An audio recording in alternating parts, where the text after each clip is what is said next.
Right, yeah, getting bored, I can imagine.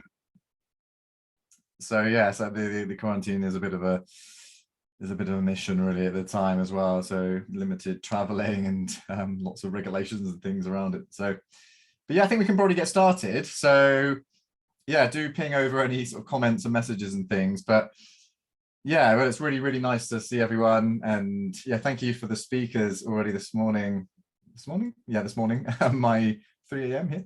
Yeah, really fascinating insights into yeah, all of the incredible efforts from such a wonderful community of primatologists and caring environmentalists and conservationists working within this amazing coalition. And obviously such an important thing for all of us to learn from one another and to share our expertise and our insights and wisdom from our own experiences. So I'm really grateful to have this opportunity to share as well a little bit from our project there in North Sulawesi and some of my experiences, maybe some insights from some of my doctoral research as well. So for the session, I'm just going to explain briefly a little bit about the format, and then we can sort of dive right into the discussion. So heads up, this is going to be very much a yeah, not a kind of a one-way 2 hours. I haven't got that much juice in me, so it's going to be quite interactive, and I'd really love to see you guys. I understand some of your Wi-Fi's might not be that great, so if you do want to just go on the chat, that's absolutely fine for voice or on the chat, that's cool. I'd really love to hear. I mean, you've got such wonderful diversity of expertise and insights here, so really want to hear from you guys. I'm happy to moderate and to share as well as a participant, but we can sort of co-develop this session. So what I'm going to do is I'm going to give a quick intro again about, I think most of you have heard the talk anyway, there may be a couple who didn't hear the talk just now, my talk, but either way, I'll just give a quick rundown of in terms of yeah, what we're doing in North Sulawesi, just a couple of minutes. But after that, I'd like to yeah hear from you guys, actually, some introductions, a bit of some icebreakers. So it would be great to hear maybe 30 seconds to a minute from you guys. Then what we're going to do is a moderated discussion session. So I had hoped that we'd be able to do more breakout rooms, but actually, how many have we got? We've got 17. That's actually not too bad number-wise. So what we're going to do is we're going to approach those three topics, three sort of main themes that I brought up in my talk about coexistence. So in particular, the kind of the human behavioral foundations. So thinking about, is that important? Why is it important? You know, what we can learn from this academic and scientific background in our understandings about attitudes and beliefs and values, etc.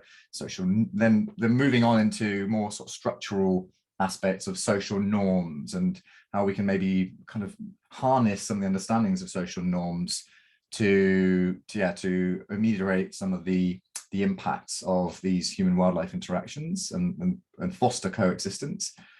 And then lastly, the main theme that we'll be discussing will be about approaches, so different situational kind of leverage points and also opportunities, and maybe even barriers to enabling some of this coexistence and avoiding some of that, yeah, those negative relationships with wildlife as well. So I think we can kind of unpack all those and have a bit of a deep dive into each of those areas, probably about 15 minutes on each of those.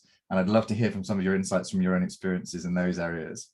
And then the final part is what we're going to do is we're going to have a moderated planning session. So what that's going to entail is kind of capturing some of the nuance that comes through from the discussions and actually steering that discussion towards something a bit more applied and meaningful. So I believe in the past from this workshop format, and there were some examples online as well from the Macaque Coalition website, which is really great. If you're not familiar with it, go and check it out. I'll be happy to send over the link. I'm just going to plot that in the chat so we have that now as well. There we go. And I will put a couple of links and things. Do share things as well in the chat, by the way, if you have any documents. I've probably got a couple of papers I can share in here as well, and links. So some of the, basically we're looking towards some of the outcomes. So this, I know that the coalition really like this to be action oriented and meaningful for everyone. So not just discussion, but something that we can take home and to learn from and to share with our peers and to share within our circles and people who are facing the same challenges, and can maybe work with some of the recommendations that emerge from you guys, from the experts. Then we're just going to summarize and wrap up. So that's basically what it's going to look like. It might take 2 hours, it might not. We'll see how things go. Depends how enthusiastic you guys, depends how strong your coffee is. I've got my little coffee mug there. It's full of coffee. I might need a few more as we go along to keep my energy up. But yes, it's wonderful to see you all. And actually, I think probably the best order of things, because I've been talking for a while now, I'd love to hand over to you guys. Then what I'll do is I'll bring it back with a brief update and share a little bit, again, a bit of brief summary on what we're doing in North Sulawesi and some of the challenges. So if you guys don't mind, if you're happy to put your video on, I think it'll be lovely. If your internet connection works, great to see. There's no pressure to do that, but always nice to see people. And yeah, I'm going to just go across. I've got the list of participants here right next to me. So just to my right, I can see we've got Anbu from ACAS. Anbu, if you just maybe like to share maybe 30 seconds to a minute about who you are, what your role is, and maybe anything that relates to this challenge. Thanks. Thank you very much, Harry. I just wanted to start off with saying that I really like your mug just now. Noticed your coffee mug. Yes, looks very interesting. Awesome. Thank you. Look, it's got, I don't know if you can see, it's got a bamboo base. I can't see because of my weird blur thing, but it's there we go, just about to see it. And yeah, it even has a golden spoon. Wow. I know, right? And a little thing. Good so yeah, that's good. Good start. So we work here in Singapore with an organization called ACAS. We work very closely with Sabrina as well from the Jane Goodall Institute. Even though the breakout session today is on the rural areas, coexistence in rural areas, very keen to learn about what we can learn and adapt to the urban context here. I completely agree on the three aspects that was shared before. And wanted to learn how we can convince people that coexistence is the only way to go. So hopefully we can discuss that part. Thank you. Fantastic, thank you, Andrew. That's really, really great. Am I pronouncing that right? Is Andrew, is it? Yes, yeah. That's right. Thank you. Great, thank you. Lovely to meet you, Andrew. And yeah, great work. I've heard a lot about ACAS as well. So yeah, really nice to have you here. Okay, let's go over to Sayantan. Are you there, Sayantan? Hi. Where are you coming from? Yeah, hi. Hi, Harry. Yeah, I am with the University of Mysore. I'm in my final year of PhD, and I work on the Nicobar long-tailed monkeys in the Indian islands of Andaman and Nicobar Islands, not very far from the northern tip of Sumatra, Aceh. It's just about 76 kilometers. So we have been working there for around 5 to 7 years now. There was a group that was working prior to me, so that's by the range. We have temporarily shut down our field work there due to the pandemic and this imminent threat of COVID being contracted by the macaques. And currently we are just analyzing our data that we have gathered for the last 5 years, which is largely to do with behavior and ecology. But there is an underlying conservation aspect to our work. However, we haven't done much of community engagement as yet. We are still trying to figure out and understand every other social science aspect that you talked about in your talk in the morning. We are just about getting a grip on the attitude and belief system of a very diverse range of people and community that lives over there, which comprises largely of indigenous population, as well as people who have settled there much recently. So I'm very excited to attend your workshop and to hear from your experiences and the rest of the participants. Thank you. Thank you so much for sharing. Yeah, that's fascinating. I'm really sorry to hear that they're temporarily shut down. I mean, it's a lot of pressures at the moment, aren't there, for a lot of the organizations that we're working with. So yeah, I hope that next year is looking more favorable. You can get your great work under underway again. So thanks for sharing. Sabrina, I know we've obviously, probably most people have heard your fantastic talk, but maybe just I'd love to hear, from you again. That'd be great. Thank you. Thank you, Harry. I felt like your talk, well, this came nicely. Then I went to further talk about monkey guts. So anyway, I'm from the Jingadal Institute, Singapore, part of the long-term macaque working group, and also work very, very closely with Ambu Acres. In Singapore, the community is very small. Almost everyone just works with everyone. So I mean, I train people for monkey guts. I'm at the phase right now where I'm trying to get more people to take over the work that I do so that I can focus more on the work on a general scale. I'm also an assistant researcher helping with the Raffles Banded Langer with Dr. Ang. So I'm moving back and forth between conservation and conflict. So I'm just here to learn how, all the measures that we can apply within the different areas that we are at. Cool. Brilliant. Thank you, Sabrina. And thanks again for your wonderful talk. I mean, it's such a nice, I'm actually going to bring out some of the, it's probably going to be a reasonable focus on the monkey guarding, because that's also in North Sulawesi. That's one of the approaches that's being adopted most regularly, and it tends to be most effective. And I believe that's similar to other macaque species as well, and other primates. So brilliant. Thank you, Sabrina. Over to, next on the list, we've got Zifa from Selamat Kenyaki. You may be familiar with the name. So Zifa is our new program manager, and I've just had the great pleasure to spend the last month together with Zifa, settling her into the wonderful, beautiful realms of North Sulawesi. But over to you, Zifa, for a brief intro. How are you doing? Hi everyone. I'm actually really looking forward to listening to this workshop, attending this workshop as well, because I still plan to learn a lot. I guess Harry already said a lot of what we're doing and what we still plan to do and how we're navigating this. But we also believe that it's very important to include all the parties that are in any way involved in protection and making just like decreasing the negative impact that humans here have, in general, have on the macaque population. So I'm really looking forward. I'm still learning a lot. I know some of the things Harry is about to say, but I'll hopefully help and participate. So nice seeing you, everybody. Thank you, Zifa. And that's Zifa's calling in from our lovely office in Manado in North Sulawesi. So hi to anyone there. Is anyone else there? Maybe I'm not sure. Maybe they are. They are. They're a little bit shy now. They are listening. That's why I have it a little bit far. Okay, fantastic. Well, hello everyone else. Brilliant. Thank you, Zifa. Thang. Thank you so much, Thang, for your wonderful talk again. It's so amazing to see such diverse efforts and such a lot of attention into these approaches, and really great to learn from your great conservation work there. So over to you for a brief intro. Thank you.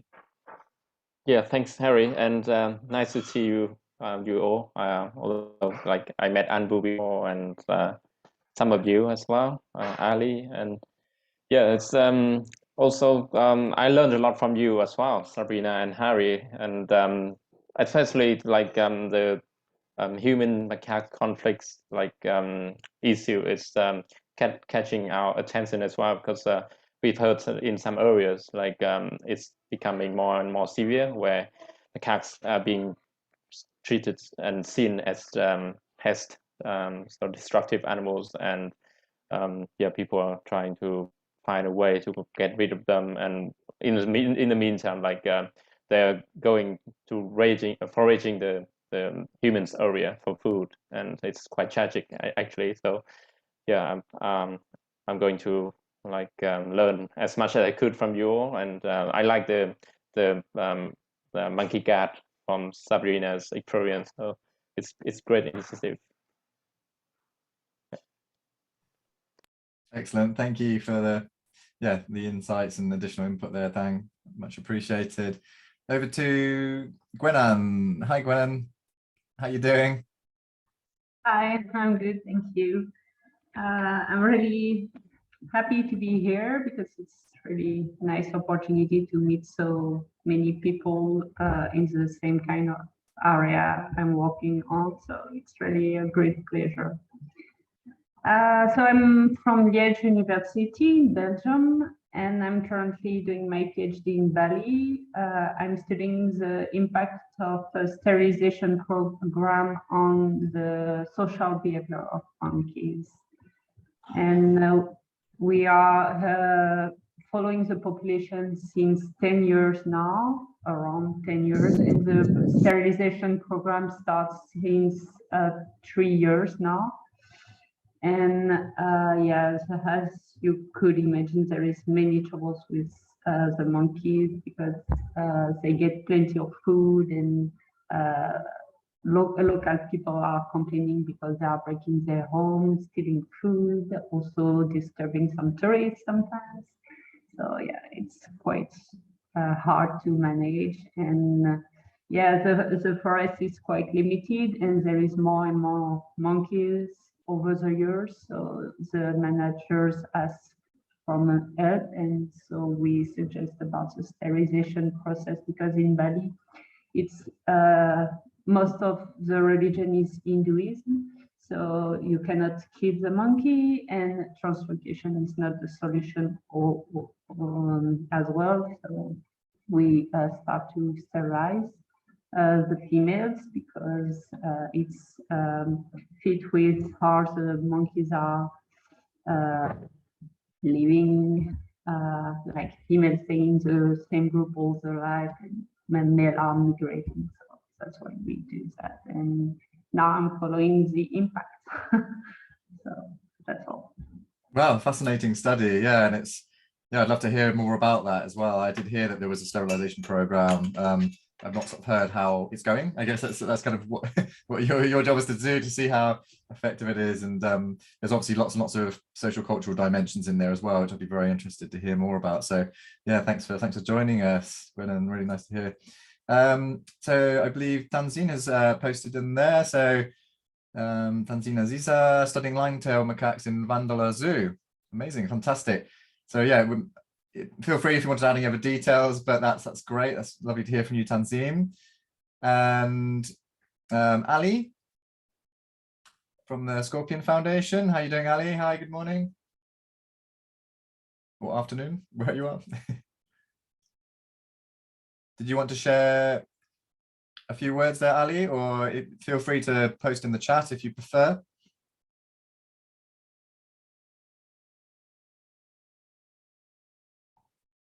Okay, not a problem. We'll move on to Kai Zan from LPP. Hi, Kai. Hello, can you hear me?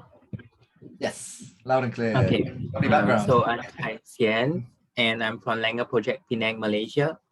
I'm currently the project executive for LPP, and the intention of me joining this workshop is to get more ideas on how to interact with public, on how to spread the awareness about coexistence between wildlife and human, and also, yeah, like that. Yeah, so I guess I'm the beginner here, I guess. I'm a newbie. So hope to learn more from you guys. Thank you. Brilliant. Well, thanks for joining us, Kai. Yeah, it's really nice to have you here. I love the background. I love the Langers. I actually did my master's in Central Kalimantan in Lambosango, and I followed the orangutans and the gibbons as well, of course, but the red langurs were beautiful. I absolutely love them. They're wonderful, wonderful monkeys. Thank you so much. And oops, next we have, I'm going to attempt to pronounce this, please correct me. Nob Ann from AfA. Are you there? Hi. Hi. Hi. I'm actually the farm coalition assistant. I just started 2 months ago, and I'm based in Vietnam with Tank. I work for Animals Asia too. I part-time in Animal Asia and part-time in the AfA. So actually macaque is not my area of expertise, and I'm here to support as, an admin assistant for this workshop. Brilliant. So are you collecting the minutes today as well? Is that right? Yeah. Yes. Excellent. Thank you so much. Appreciate it. I like taking little snippets, but I'm sure you'll be capturing the essence of the session. So thanks so much. Brilliant. Okay, let's go over to Shamini. Have you got your, you mentioned the video, you'll keep off the video, but if you want to share a few words, really nice to see you again. Let me just try this. It's okay Just for try me. it. Hi. Hi, Hi, everyone. Lucy. I'm Shamini Parmasivam, and I'm with the Animal Neighbours Project in Malaysia. We work on urban macaques, so predominantly long tails, some pigtails in the urban side of Malaysia, mostly in Kuala Lumpur. And we work with local communities, what we call local action groups. So we kind of work together with other stakeholders, either residents or some shopkeepers, and form these local action groups and try and work with the community to create mitigation strategies, one of which is to create macaque-proof latches that can go in bins. And again, I'm here like everyone else, just trying to find out more ways to mitigate and also to communicate with the local community, really. So. Yeah, well, thanks for sharing, and yeah, I really look forward to hearing more about the kind of the insights there, how that's going, because it's obviously such an important, to be able to share and learn from one another and these different mitigation approaches. It seems like there's so many different sort of tried and tested ways. It's really great to have these circles to be able to learn from one another. So thank you so much. Tata from AA as well. How are you doing? Are you there? Yeah, nice to meet you all. I'm Tan Tan. You can call me Tata. I'm working as an education officer. Yeah, so basically I do awareness, public awareness programs, mainly in the Central Highlands of Vietnam. Hope to learn from the discussions today.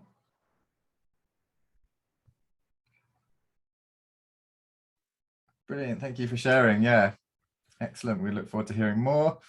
We got Dheeraj. Hi Dheeraj, are you there?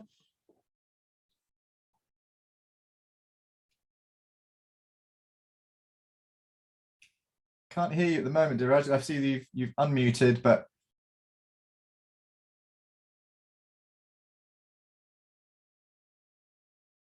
not getting any sound. Maybe you want, if your microphone's not coming through, did you want to maybe try typing out a bit of an introduction in the chat? That'd be really nice. I'm not sure, maybe everyone else can hear. I can't hear.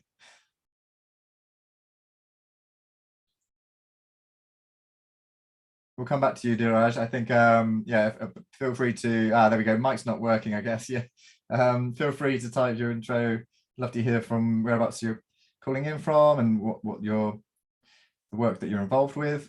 And we'll go for now over to Monica. Hi, Harry. Can you all hear me? Yes. Hi. Yes. Good. Hi. Good morning to everyone. I'm joining from Mysore. I'm associated with.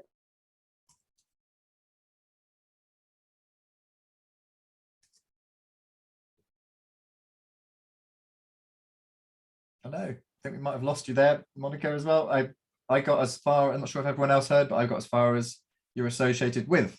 Didn't get to hear. There you are. Could you say that one more time, please, Monica? Sorry, whereabouts are you? Who are you associated with? I'm associated with the University of Mysore and in India, and yes, and we're working on the Nicobar long-tailed monkey, and what we're trying to understand is their feeding ecology and mainly their dependence on coconuts, which is an important cash crop for the people over there, and also understanding the interactions the monkeys have with people and with dogs. And with respect to the people, we've mostly interacted with the farmers, which are basically people who have been settled from other parts of India to the islands. And then we've conducted socioeconomic surveys with them. And we just started the focused plantation monitoring program to understand exactly how many coconuts the monkeys are eating, and then the pandemic hit. So we left it, as my colleague Sayantan mentioned. So yeah, I mean, the other part that we want to soon begin exploring is their interactions with people in town. So a slightly more urbanized setup over there. People holding small businesses and other administrative jobs. So there are cases of monkeys going in and around the human settlements, and we hear complaints. So we want to explore the perceptions of the people who are not really, who come there for a short while in the island. So we want to explore what their perceptions are. And then we also want to understand the perceptions of the indigenous tribe, the Nicobaris mainly. So yeah, I mean, this workshop comes at a great time. I want to begin, we want to go and start this study in Feb again. So I'm looking forward to learning from everybody's experiences here. Thank you. Brilliant. It sounds like a wonderful study. Thank you for sharing, Monica. And yeah, hopefully we'll be able to tie in some of the sort of findings and recommendations or suggestions from the colleagues here into some of the work that you're doing there. It sounds really interesting. Brilliant. So we've got a couple more. We've got Anushka there. Hi, Anushka. Hi, Harry. Hi, everyone. So I'm really glad to be I'm really glad to be a part of Macaque Coalition Workshop for the second time. We had our first workshop during July. So I completed my master's just this year in August, and currently I'm working on a project in the Western Ghats of India. And we are looking at mother-infant interactions in bonnet macaques. Though primarily I'm working with behavior and social network analysis and stuff, but definitely there is a presence of human in any landscape that we work at. So there is this importance of understanding coexistence for any conservation of species. So I'm really looking forward to learn more about it as I'm just exploring and beginning my career in macaques. And thanks. Thank you all. Thank you for joining us, Anushka. Yeah, love the bonnet macaques as well. They're such fantastic hairdos. I mean, yeah. It's all about the hair. It's all about the hairdos. Come on, the macaques. You got like the yaki punk hair. You got the bonnets with the funky parting. Yeah, they're cool. Yeah, they have different hairstyles. Yeah. Yeah. So maybe you've got some like hair tips as well, style tips maybe for the other macaques. Maybe we might be able to see that. It comes out in the recommendations. Brilliant. Okay, and we've got Ian. Hi, Ian. Hi. Good morning, everybody. I'm just calling in from Scotland. It's on my name actually. So I've been helping Asia for Animals with the SMACC report this year, which has predominantly been sort of recruiting and coordinating volunteers kind of all over the globe to look at social media animal cruelty content, and we collated a lot of that. There's a lot of macaques in amongst that, as I'm sure you can imagine, and we produced a report published in August. The response was really interesting, so we're doing a little bit of development work at the moment with one of the major social media platforms to look at their policies and the like. But yeah, so macaques are not my area of expertise, but this is incredibly interesting for me. So yes, it's all very educational for me at the moment, but it's really lovely to meet you all. I'm quite excited to hear what everyone's got to say. And much like Nokan, I'm here sort of in a support capacity. So yeah, hello. Brilliant. Well, hi Ian. Yeah, really nice to meet you. And it's really great to see that we've got another 4 a.m.er. So yeah, dedication. Nice to up in cold Scotland as well. Fantastic. Brilliant. And just one mention, does everyone know, are everyone familiar with the SMACC reports? Could you maybe quick explain what that is, the SMACC reports? And then the Yeah, of course. So we worked with so Asia for Animals. There was a few of the organizations that are members there got together and decided we wanted to have a look at, as extensive as we could manage data collection on animal cruelty content that we felt was breaching guidelines on TikTok, YouTube, and Facebook. It's video content. So between our members and our volunteers, we documented and put together quite a lot of data. I genuinely forget the number right now, how many videos, but altogether there was like over 5 billion views that we sort of documented and got submitted to platforms, and we will continue to work on this thread. I think we're going to produce some smaller scale reports next year, looking at very specific animal cruelty, teasing or feeding, feeding of human food, feeding of drugs, alcohol, that kind of thing. So it's quite intense stuff sometimes, but we find we're slowly but surely making progress. And as I said, macaques feature quite heavily in the content that we've found. So yeah, this is really interesting for me. Thank you. Does Yeah, that thank help? you. And that's really, yeah, that's really useful. Thanks. Hopefully everyone's familiar now, and probably people would have been familiar, some familiar with that work. And it's very important, of course, from law enforcement perspective as well. We have the same issue with in terms of wildlife trade and trade going online in particular, and the issues there with enforcement through social media and a lack of kind of legislative capacity to be able to follow up on clear breaches of Indonesian laws in our case, but then a lack of compliance with social media following. So that's another conversation, but very relevant also, plays a major role in perspectives and attitudes and coexistence ultimately. So yeah, so just as mentioned, we've got Dheeraj, who's given an introduction from India, recent postgrad, also on a project with rhesus macaques on cognition, behavior, and relation with other species in the urban context. So thanks, Dheeraj, and also thank you, Ali from the Scorpion Foundation, who's there as well. And we also have Rainy, our Sulawesi Cognacque Projects Coordinator, who's also joining with Zifa there. Hi, Rainy. Hello.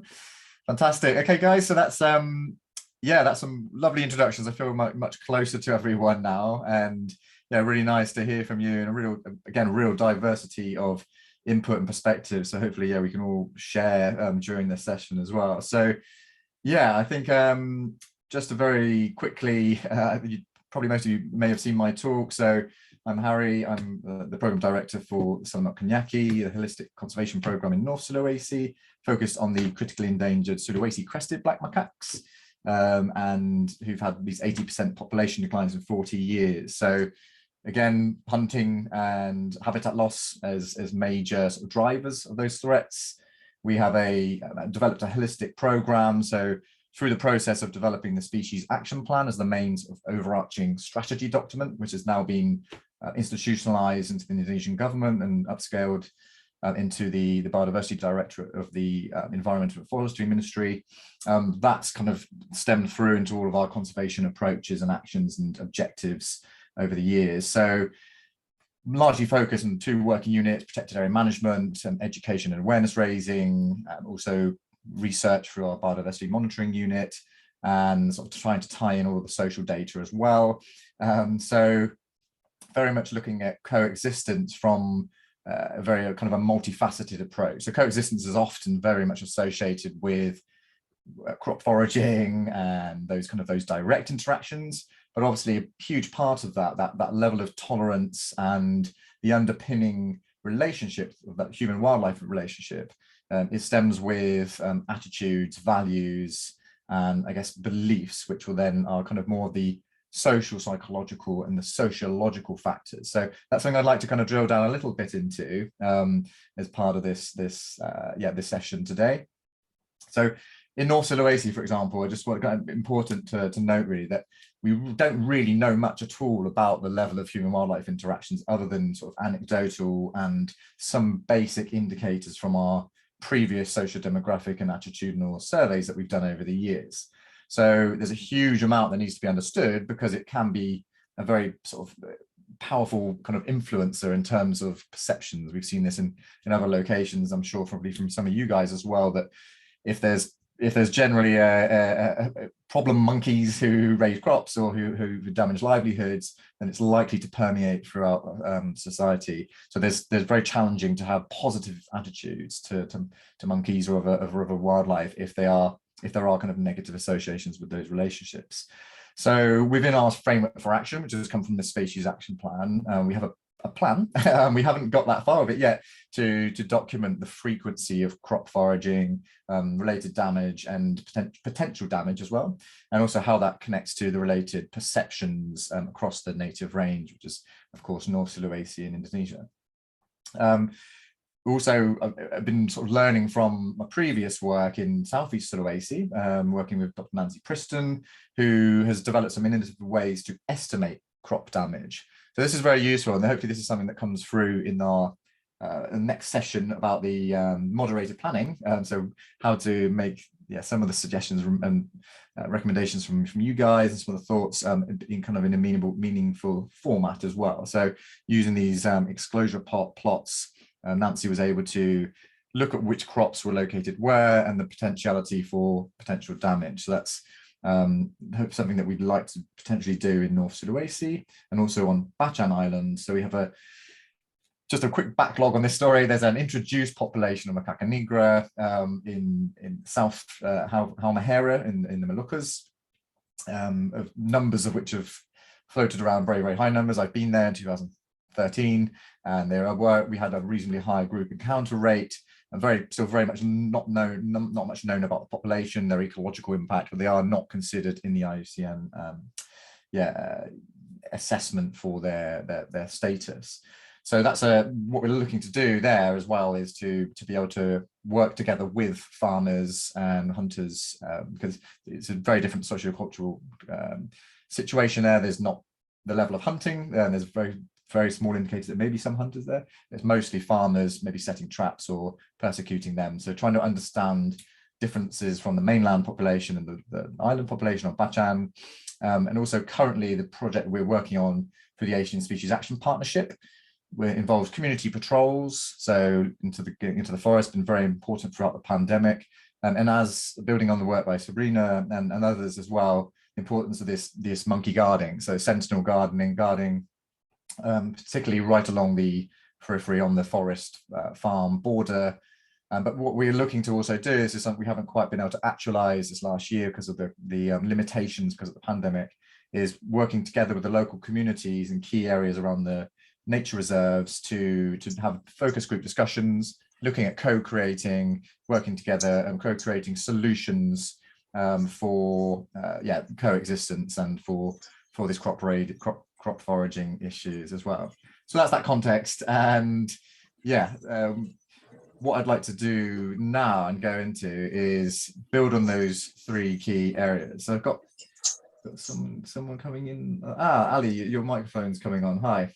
Did you want to add anyone chime in, by the way? So before we go into this discussion, if someone would like to, has any questions directly now at this point, or would like to share a little bit more, then or any point, please do say.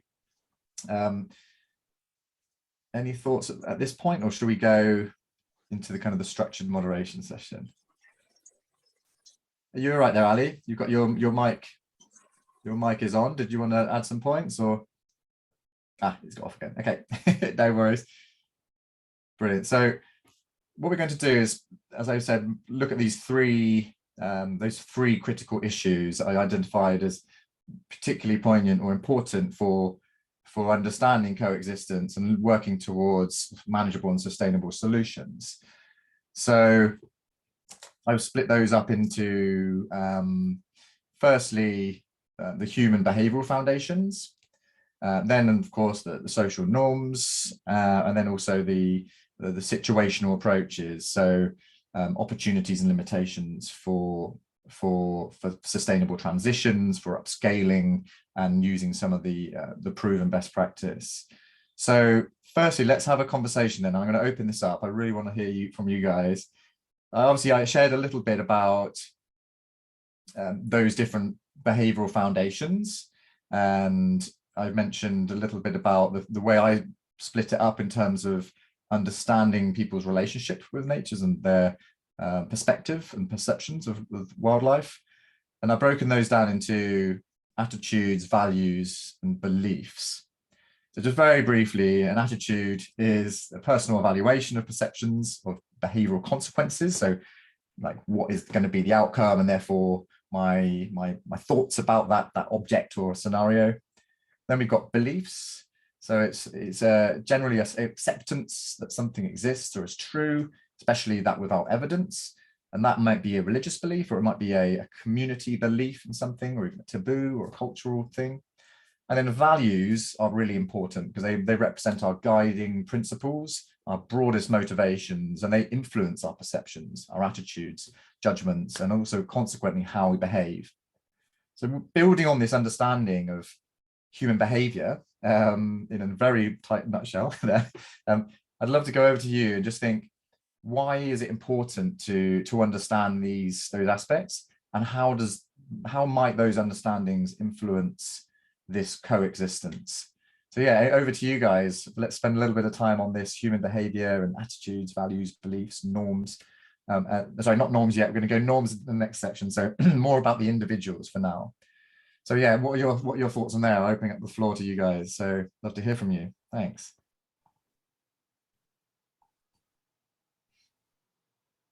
Okay, I can go first. Well, we have not been involved in much or long in the Macaques campaigns, as we said initially.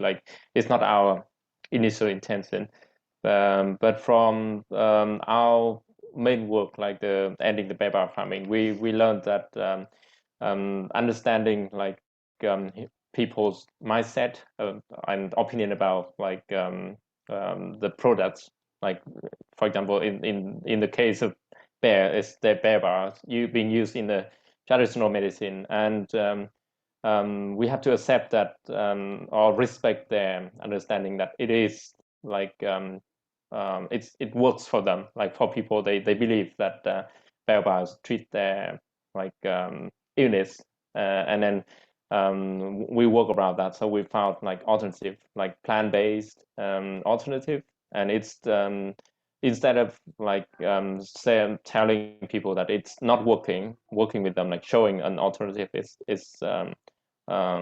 it works well. And yeah, the success of our campaign in Vietnam, we are seeing the end of the industry. It's really say it's that it works. So relating to the macaques, I think we need to find what the perception here, from local people, why they eating the monkeys, and their value, whether in nutrition or in bringing luck or in whatever. So I think factors like that would help identify the key actions that we would like to take. That's my personal opinion. Fantastic. That's some brilliant example there with the bear bar. I know it's that's a particularly challenging one when you have a belief. So it's a core belief which is then shared within particular, maybe a community group or society, or maybe even sometimes a national level. We have often the case with some forms of Chinese medicine as well, with sometimes even without some scientific credibility or evidence, there's such a fundamental belief, and it might be that stems to values of tradition and family bonding and respect for family and traditional knowledge. So it's particularly sensitive, and like you say, it's really important to work around those beliefs, and it's important not to kind of point fingers and discredit and disrespect people's traditions and these sort of values, but obviously working very much in the sense of if a value or a supposed value or understanding or belief or tradition is highly unsustainable and is threatening species, and we have to look at solutions together, raising awareness and to finding alternatives. Those behavioral drivers that you've mentioned are particularly important, and that kind of baseline research is a critical sort of stage in that, to be able to understand and then look at the solutions. Yeah, brilliant. Thank you for that example, Thang. Yeah, any other examples there of understanding human behaviors and the behavioral drivers and how that might tie in? Yeah, Anbu, yeah, please. Yes, thanks, Tan, for sharing. Actually, from our experience, we have worked only in the urban situation, like in Singapore. But I originally come from a village in India. I was brought up in a village. So we actually had about 40 macaques, bonnet macaques, who raid every day our garden, our trees, coconut trees, and I think the values and the beliefs that you mentioned played a very important role in our village, because there was a story that said that the village head would make sure that all the generations would know that there was a troop of monkeys who were killed by this very rich guy in the village, and then his whole house burnt to ashes in the fire. So that story was passed down from generation to generation. Then people would not dare do anything to these monkeys. It was like, we have to protect the monkeys in our village. So there was no question about culling or just killing them to protect our crops. But that village head was more or less an advocate. So he is not a claimed animal lover or anything, but he was there to make sure that every generation knew that story. So I think in a village, a rural community, it would help, maybe if I can suggest, it would help to have a personality who becomes an advocate for maybe a pilot project. Then this is also drawing an example from sanitation work that I used to do before for human rights, where we work on just one house, and then that house will become the catalyst, because everyone will come and visit the house to see how this dry toilet is working and how their crops are getting fertilized. So if there is a pilot plot that this advocate can actually take up and do something like a monkey guarding project, it can help to convince the rest of the village to see this as a solution. But also to slowly start accepting animals as part of our community as well. Thank you. Thank you, Amber. That's some fantastic examples there. And yeah, that's a really rich example there, and a really great case study of that kind of harnessing the influence of others to be able to put forward solutions. Because a big part of that, and that's kind of this third section of what we're going to talk about, is kind of upscaling. So how can we maybe use that social diffusion, that influence of others, to be able to spread the message and the solutions, and be able to guide and to train others, and to spread not just the message, but also maybe the recommendations that come through from ways to be able to find coexistence. And that's, I guess, a big part of today, isn't it, really? And bringing this connections and this coalition together to be able to share and to learn from one another. But as I mentioned in my presentation, we use that two-step approach as well. And I feel that's very, very powerful. It's been very successful by training and empowering local leaders, like tribal leaders, religious leaders, and government leaders, youth leaders, to then be influential personalities, like you say, influential people into the local community. So definitely put that forward as a recommendation. Thanks. It's really lovely to hear that example as well. Great. Anyone else have some examples or thoughts about why it's important, again, to understand these cultural and behavioral drivers in terms of coexistence?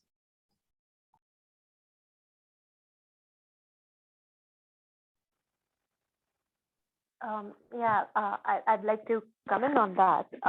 This actually came in when I was having a discussion with Franton a few days back.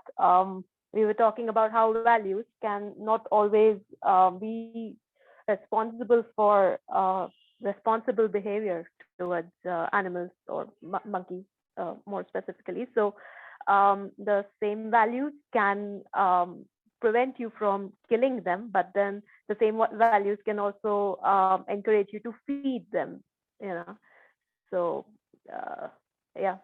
that's all. That's a brilliant point, Monica. And it's actually, I'm really, really interested in human values, because I mentioned before, they represent our broadest motivation, and they really influence the attitudes that we hold. They influence the likelihood that social norms are going to play in a big effect. They also influence how likely beliefs are going to be what we call a mediator variable, or have a mediation effect. So they're the kind of the core underpinning values that are within our society, also as we hold as individuals, are really important. But like you say, there's this interesting dynamic with values. So I won't go too much and unpack this too much, but there's this value map that we see that some researchers, Shalom Schwartz has come forward in about 1992, did a big survey, hundreds and hundreds of people were surveyed in terms of their values, and they came up with 10 domains. And there's these intrinsic or self-transcendent values, which are much more about the other, universal values, traditionalist values. Then there's the extrinsic or self-enhancing values, which are much more about the power and authority, hedonic kind of pleasures and that sort of thing, achievement. And what we see is there's these two different effects. There's a seesaw effect.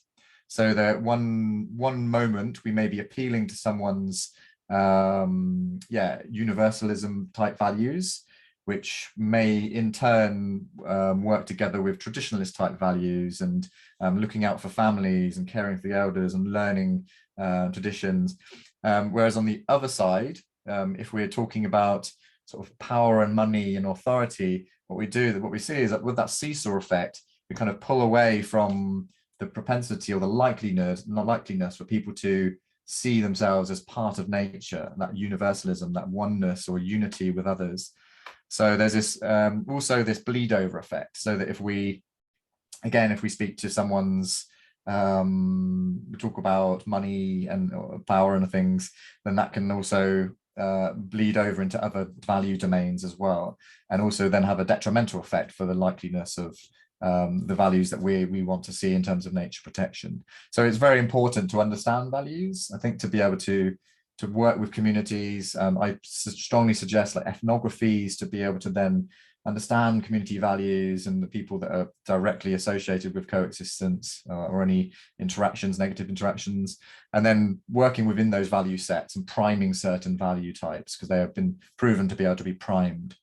So yeah, very interesting aspect. I'd be happy to talk more about that. It's a bit quite complex in a way, but yeah, Gwendolyn's got a point I'd love to hear.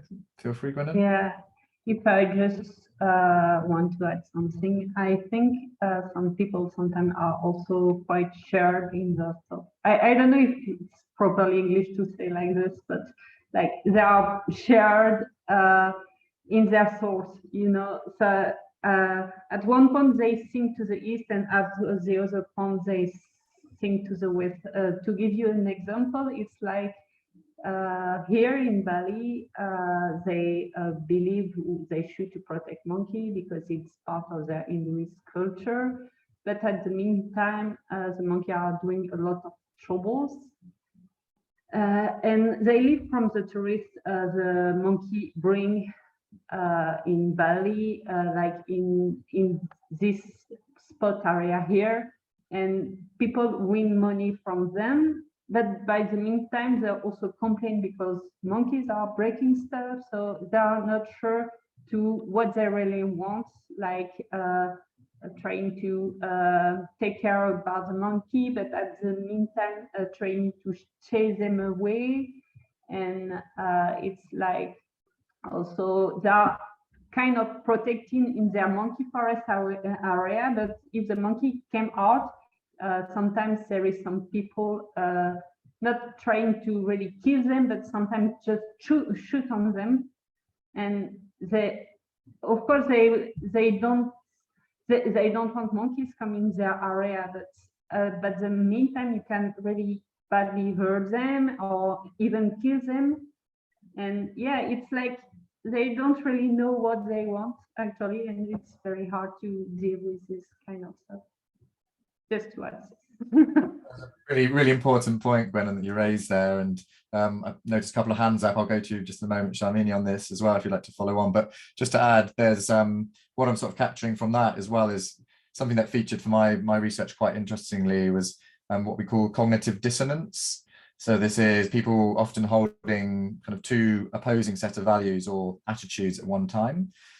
People often have the way with the way that they relate to animals. So I noticed in the communities there was this woman who was keeping pigs, and she wanted to care for the pigs, and she wanted to give them names, and she's very attached to them. But then at the same time, she had a lot of tension that she felt because also then they were slaughtering them, and she would have to do that, and she felt a lot of discomfort in that as well. And we have that kind of that blended, that, like you say, the kind of shared values, people killing animals, but at the same time often yeah, quite fond of them. Most of the time people are animal carers about animals. It's quite natural for us to empathize, whereas this kind of societal blocks and barriers to that natural empathy that can seem to get in the way. So it's a very important area as well, and looking at what are the barriers and what are the things that are preventing our natural values to be expressed. That's key. Yeah, Shalmini, over to you. Thanks. I think Tan had his hand up first. Oh, you go first, Shalmini. Okay. No problem. Okay. No, I just wanted to say what Harry and Gwennon had mentioned definitely resonates with me and our experience in Malaysia. It's very different working with the urban community, and the values in urban communities are obviously very different. And as you pointed out, Harry, it's people that have got money, higher in education, they want quick action. So whenever they complain about things, sometimes if we're a little bit slow, or if we talk about, let's look at the whole picture, let's look at how the long-term impact is going to be, we lose them. And sometimes we have to be seen to be doing things quickly to get buy-in so that they can sort of believe in us. And this is something that can be quite challenging, because sometimes you have to just put on I feel like sometimes you have to be a little bit fake and be like, this is, yeah, we'll do this really quickly. But then have a long-term plan in action.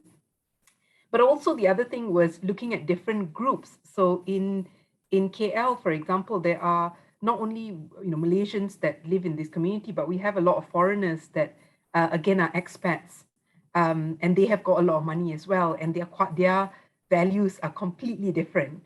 And so sometimes what we do is we end up spending a lot of time just engaging with the community to explain how each different groups or where you're located can affect how you interact with these animals.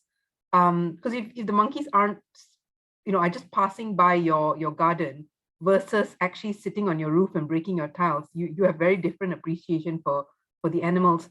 So I think sometimes sympathizing with the community also helps.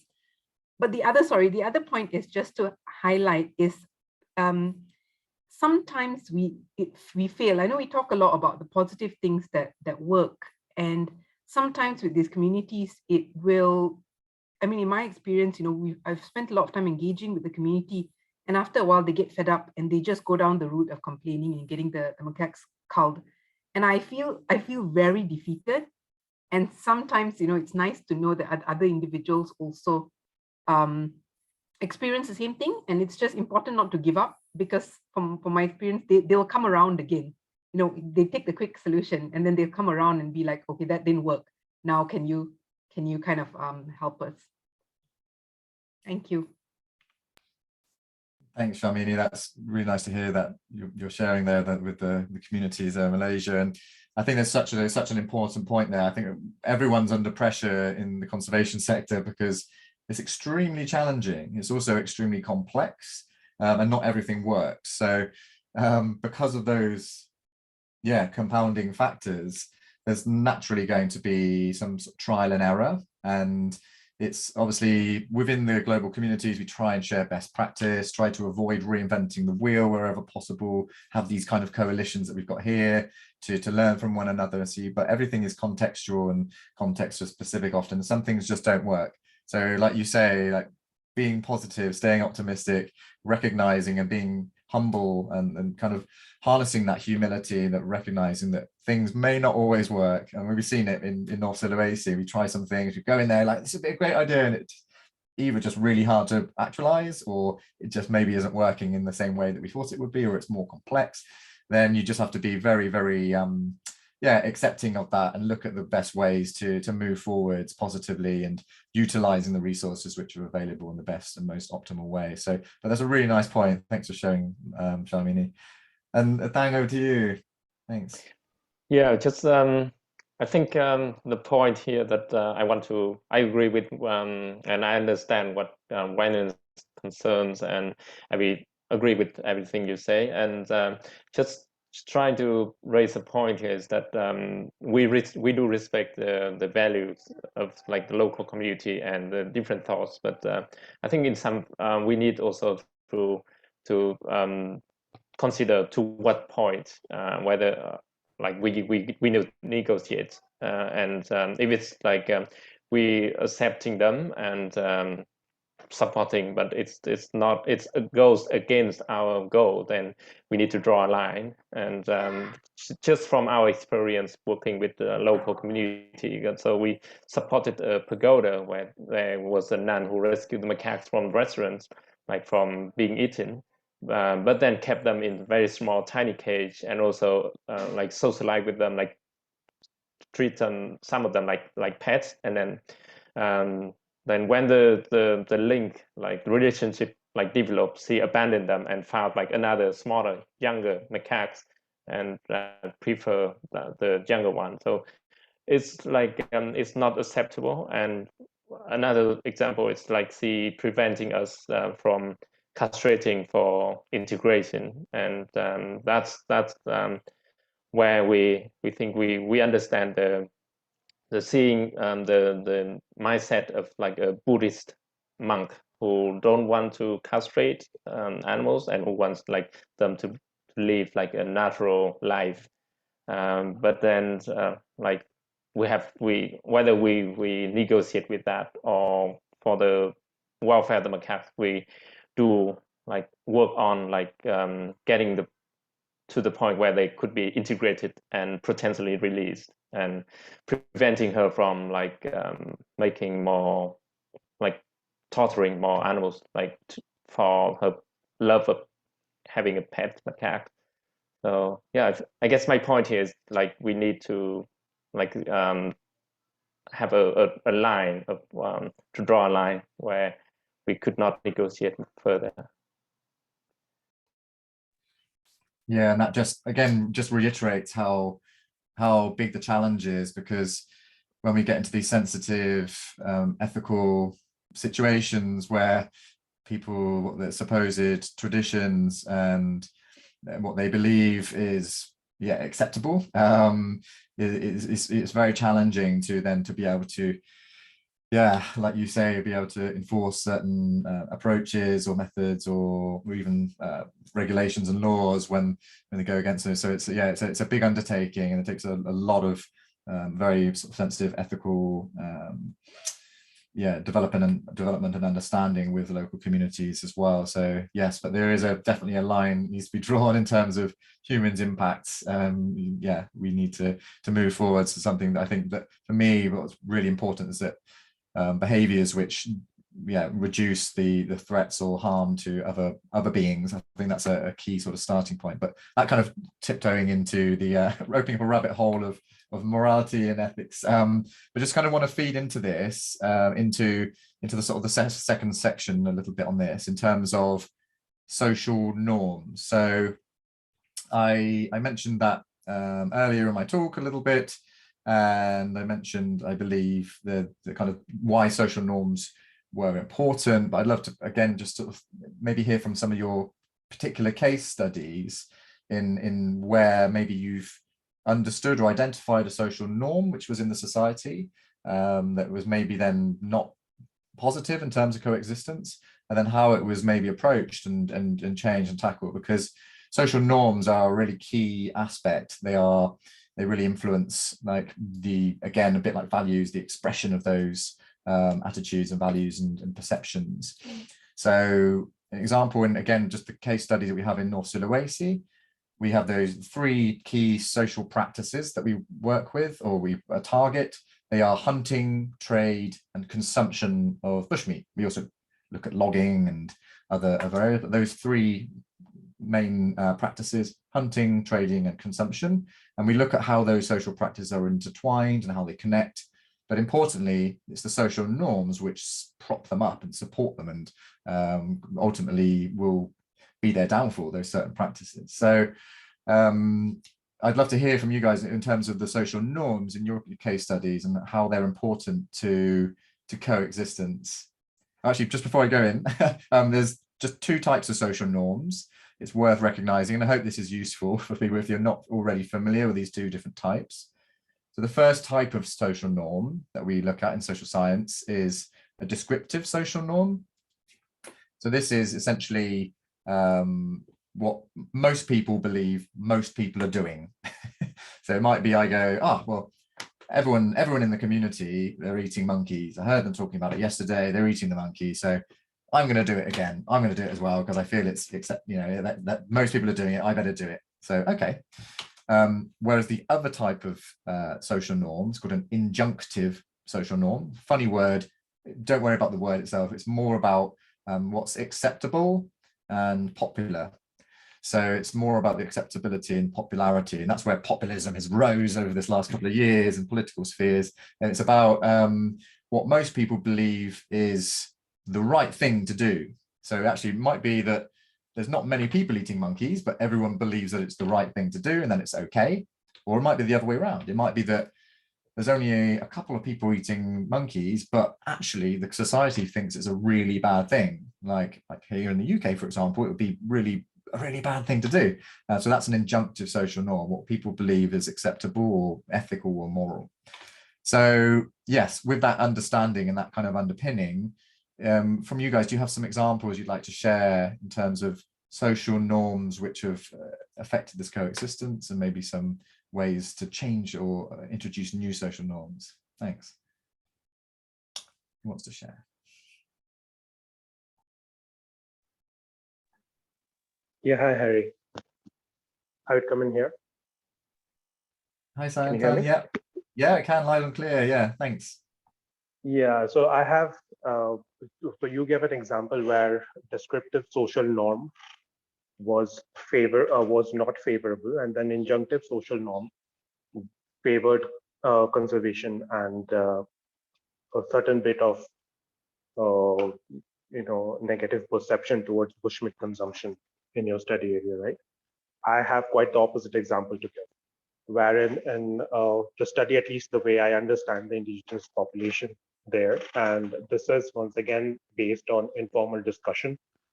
So it's not very systematic, and as per social science methodologies that you talked about.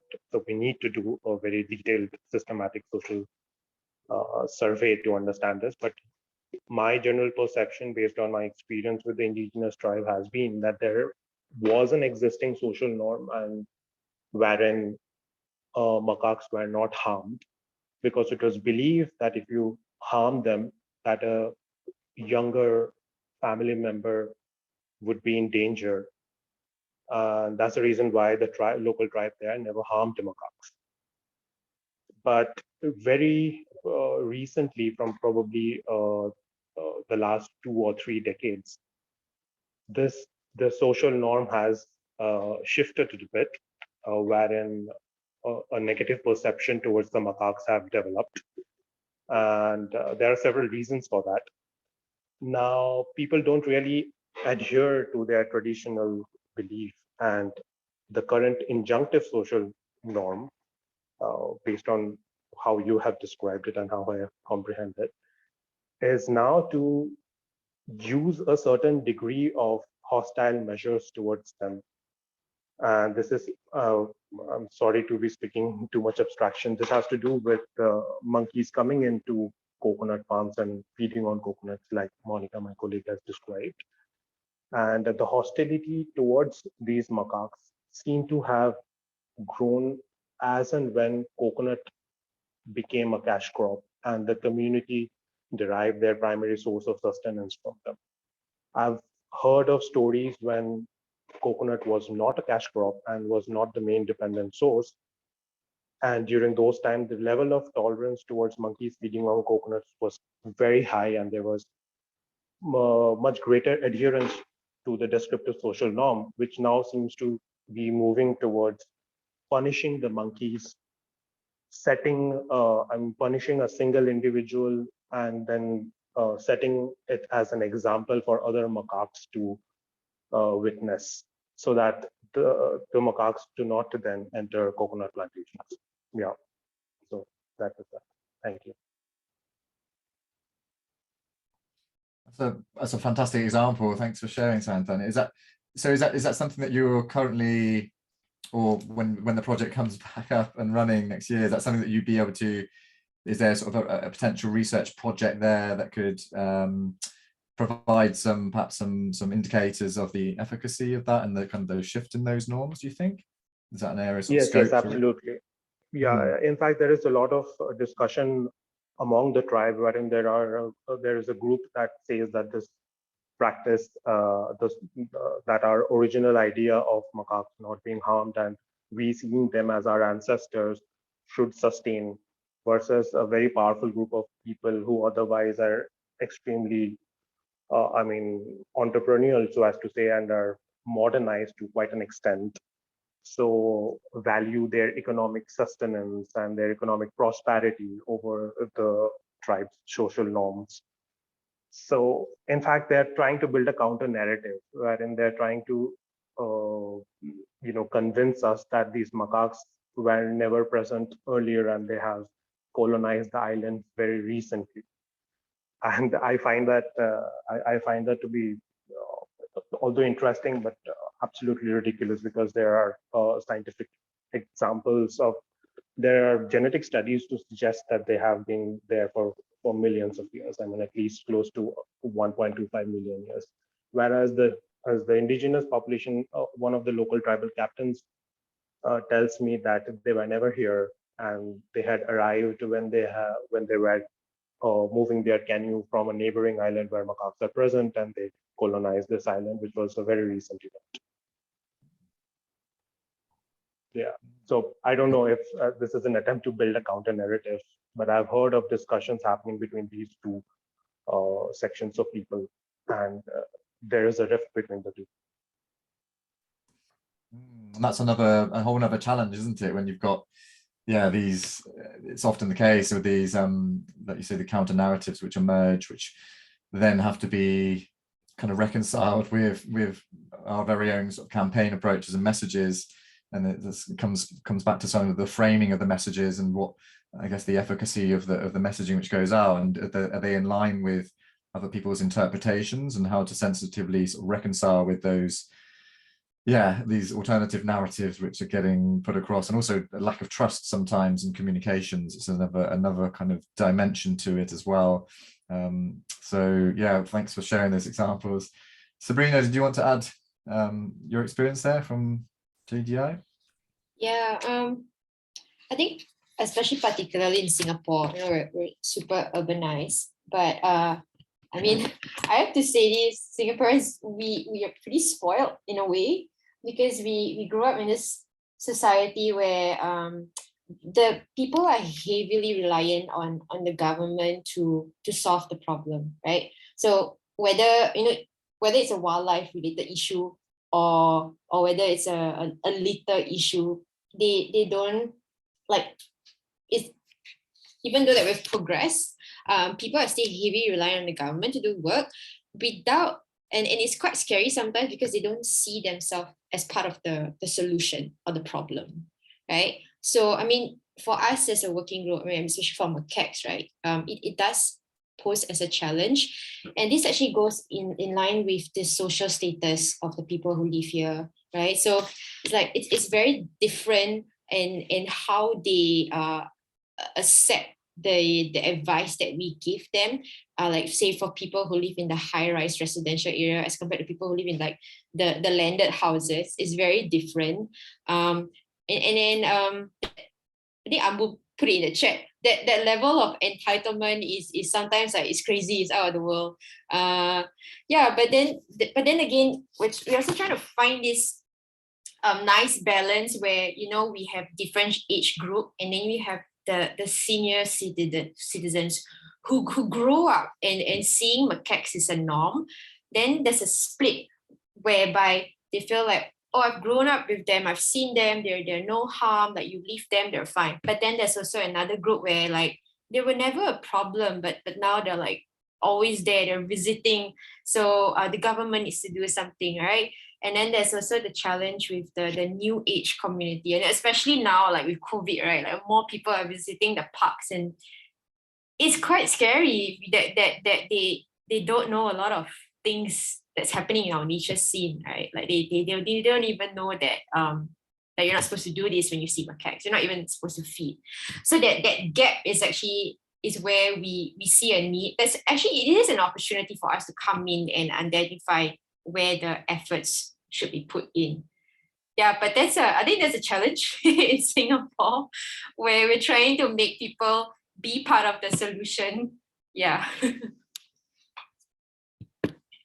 Yeah, and I think that's, as you identified there, that this is another challenge in conservation is the fact that there are very diverse target groups and different stakeholders who all may have different levels of social, economic, attitudinal backgrounds, different demographics as well, have different impacts on the likeliness of, I guess, coexistence or tolerance levels. And I think a really important part of that is understanding the different community groups, the different subsets of society, and also what are their roles as well. How do those roles differ in terms of the efforts to build coexistence, or what is maybe their current role in the kind of the negative social norms which are threatening the existence of the animals and also the livelihoods of the people. So I think having a solid grasp of the situational analysis,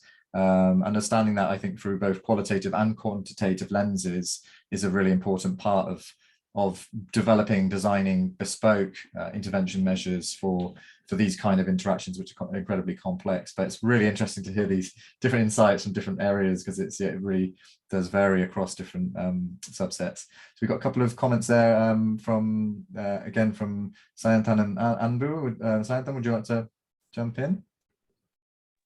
Yeah, I just want to make a quick comment, just sharing an experience that we have had.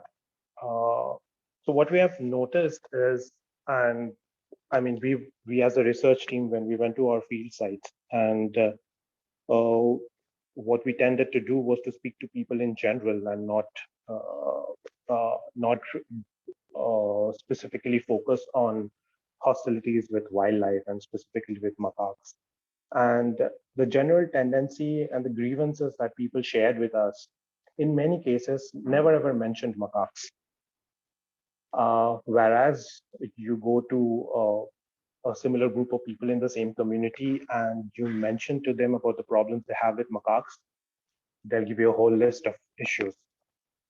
So what probably tends to happen in our experience, what we have seen is a problem tends to get exaggerated when it is put as a problem, when it is formulated as a problem. Whereas this issue might never ever come up otherwise. We're just talking about people's grievances in general. So sometimes the presence of a conservation research group in an area, I kind of feel actually leads to an artificial creation of a problem which was possibly either never there or probably was probably at a very low intensity, and then tends to get exacerbated by the research groups, of course, unwittingly, inadvertently.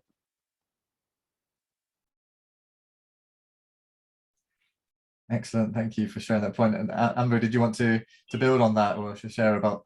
Yes, definitely. I completely agree with Sayantan on the creation of a problem.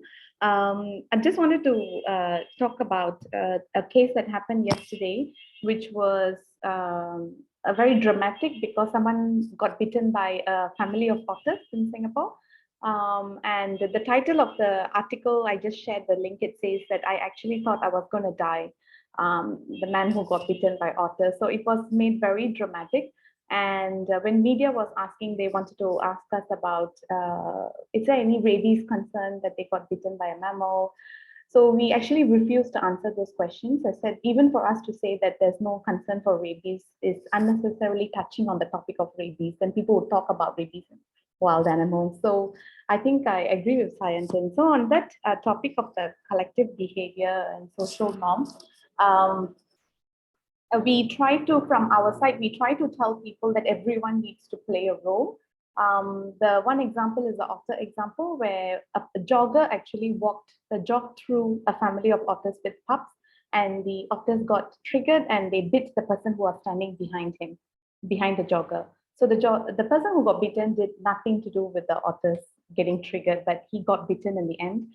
So we use that example also to say it's almost like driving on the road. So you can be a very good driver, but you won't have a safe experience unless every driver on the road practices safety guidelines. So we actually use that to the media so people understand that it's not just one person following the so-called wildlife etiquette when it comes to coexistence. The other thing that we try to do, two other things. One is to use our education programs to children to bring home the message. So like what Sabrina shared, imagine a senior citizen who has lived in a landed property, listening to us who are, the green people going and telling them what to do, what not to do, compared to a grandchild coming home and telling the grandfather that this is what I learned and this is what we should do. They actually accept it more than to practice more than listening from someone like us. So it's a bit more within the house that we can actually activate a change in something that they're used to doing for a long time, but they hear from their own grandchildren, it's a bit different. And the third one that I wanted to talk about is, I don't know how it can apply to other countries, but for example, otters are considered very cute here in Singapore. They are adored at a very different level compared to other animals. So for an otter biting someone, and we can see how many people were actually supportive of the otters online through the comments. Usually the comments are more interesting than the article itself on social media. So you can see the public perception. And we thought that we could actually use this to talk about other social animals, wild animals like macaques and wild pigs, who have a very bad reputation compared to otters. So we tell that, just like us and macaques and wild pigs, so we try to draw a comparison between the charismatic and not so charismatic in public view, and also connect with how we are as social animals as well. So there is at least, we can inspire some form of compassion for these animals. Yeah. Okay, that's it. Thank you. Thanks, Avner. That was really, really rich. Yeah, wonderful points there shared, and just wanted to build on a couple of those. Is I think really important. It just really resonated hearing about your thoughts about sharing within the different sort of demographics within a family group as well. That can have a really a really kind of multiplier effect as well. If there are sort of the younger generations are being able to influence the older generations, who are often, from a values perspective, are often much harder to shift or to prime certain values, because we tend to, like, before adulthood, our values are much more open and pliable and malleable, whereas as we get older, we tend to be more aligning with sort of security and safety and more kind of stability within our own value sets, which is harder then to change attitudes and thus behaviors. So having that kind of the messages going through in different family units and different demographics is really key. And also just a point that you both then built on these last comments, I think is really critical about, it relates to certain types of cognitive bias. So there's what we call a repetition trap. So this is when by repeating something that maybe an issue has come up, then that also sticks in people's minds. So that by, like you said, you didn't want to bring up the topic of rabies or the bite or the otter, then that's probably the right thing to do, because if you bring that up and if there's lots of articles going out, then what you're doing is highlighting it as an issue, and it's repeating the key thing that we wanted to avoid. So I've just done this recently. We had some exercises with my team, and we used the wonderful resources from the Conservation Optimism and Framing Matters. Some of you might be familiar with them. They developed a toolkit for positive communication. So it's communication traps. They present 8 different traps in the form of animals, and there's a lot of social science behind it related to cognitive biases. And they got recommendations for how to frame certain messages and how to engage with the public about those. And that's very much aligns and resonates with that conversation and the conversation we're just having. So I'm just going to share the link there into the chat. So do check that out, the Conservation Optimism. It's a really useful toolkit, and it's a great exercise with your teams in terms of strengthening the communications, and also in terms of avoiding some of those pitfalls like the repetition there. So yeah, definitely a good point to share on that. I think we're probably time to go into the final part, the final section of this moderator session, and that is very much about looking at the kind of the situational factors. So about the capacity and the barriers to change. So we've talked about the social psychological, the more sociological, and we've made that meaningful with some real examples. We've talked about social norms and how important they are in terms of building tolerance or persecution, or minimizing persecution of wildlife, but also thinking about beyond that, because often people maybe have some major barriers to change. So I think just a few thoughts about that, in terms of maybe you have some examples of lessons where capacity was minimal, or you're able to increase capacity, that's as individuals, but also within society, and how we can maybe work towards understanding those barriers and opportunities to change behaviors to be more tolerant. So looking at efficacy of approaches globally, opportunities and limitations to the human-wildlife interactions. So yeah, any examples you'd like to share on this?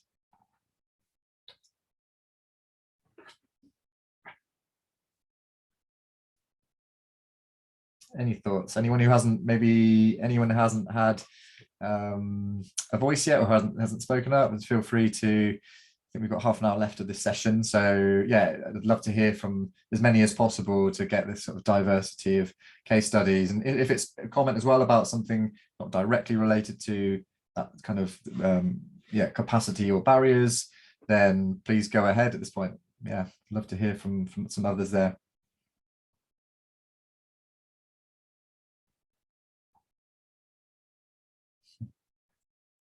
Everyone's gone a little bit shy.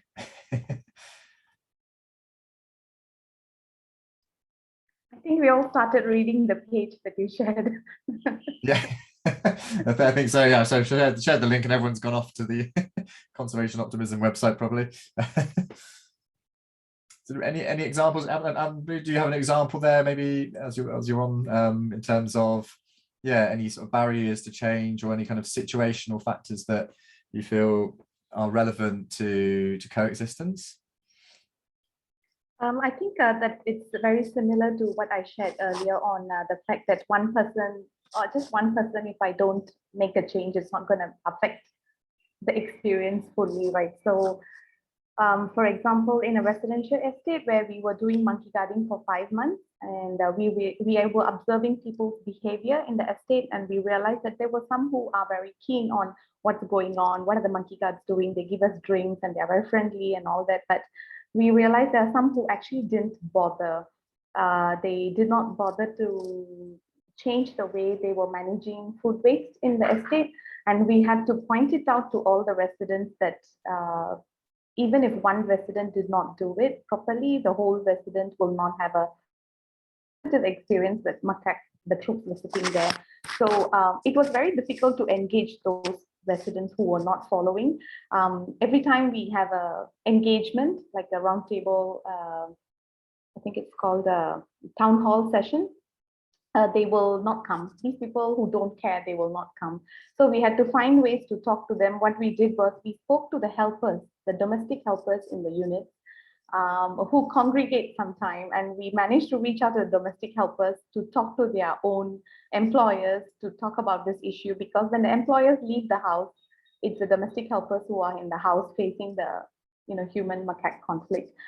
So sometimes we feel that people might not be willing to change because they might be either sitting on the fence or may not know enough to care which side they want to go. At least in the urban setting, like in Singapore, we believe that people are very busy caught up with so many daily happenings that they might not take the time to read up something to decide to vote for or against a decision in an estate, unless they actually get affected by the issue itself. Then they just go all against the animal. So we try to engage them uniformly. It's a challenge. I think we can do better. There's still a long way to learn what else we can do better now. Well, thanks for sharing. And yeah, absolutely. I think that's probably everyone's in a similar situation there, where one of the tricky things is that we often end up speaking to those individuals who are most most engaged already, and it's often those who are least engaged or interested who we really want to become involved in these kind of measures which promote tolerance. So that's a big difficulty in terms of being able to be able to access those certain parts of the population or parts of society, but also like finding innovative ways to get involved in them as well. So yes. Oh, Marlene's just hi Marlene, long time no see. Also, I didn't see you there. Very early morning, you just trying to wake up. Oh, no worries at all. Yeah, feel free to jump in, Marlene, if you'd like to at some point, but no worries. It's, yeah, absolutely. In terms of, yeah, I'm just wondering if anyone's got an experience with sort of livelihood work and those kind of enabling messages as well, and those kind of in terms of capacity. So sometimes people may have all the right intention, may have positive like attitudes towards wildlife, maybe in a position to be highly tolerant, but maybe are undergoing certain practices which are detrimental to the natural environment and therefore causing an increase in those interactions and potential conflict situations. So has anyone got any experience with that at all, like to share, where there may be barriers of capacity or kind of, I guess, maybe agricultural techniques or that sort of thing that people have worked with?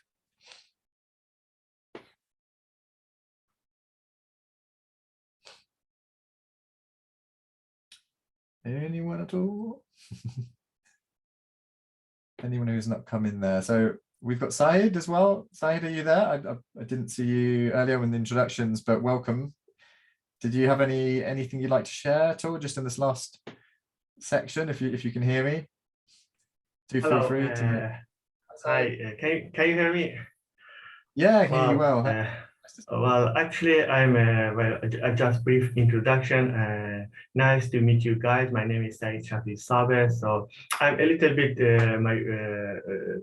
different species, a little bit different from this perspective of the course, because I'm a biologist, most interestingly working on animal behavior, on fish and other water species, but not on macaques, because here in Iran we don't have these species.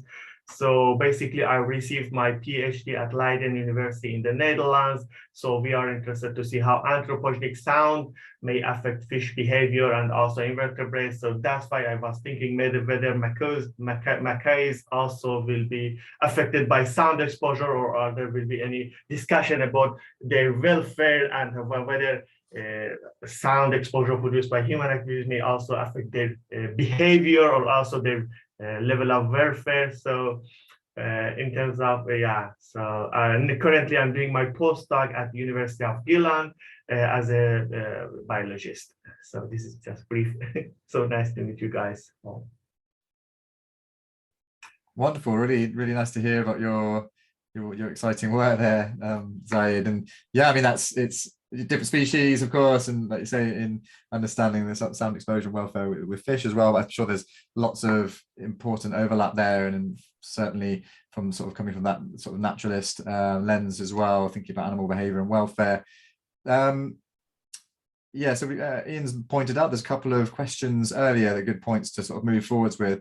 Yeah, absolutely, and I think that ties into actually the final section, which is probably good to go into actually. So if you keep that in mind, Syed, and hopefully everyone else as well, if you'd like to respond to Syed as well in terms of your own experiences in those areas, please do at any point. I think we've got 20 minutes left. I'm just going to go into that final section, which is more about sort of planning and sort of tying it all together and looking at potentially co-developing materials, looking at kind of platforms to share some of these ideas that we've brought forwards today, and then thinking about the transitions, the sustainable transitions. How do we kind of upscale these approaches and understandings? So so far from the discussions that have taken place, and from, like as Ian pointed out there, about some of the questions that were raised earlier,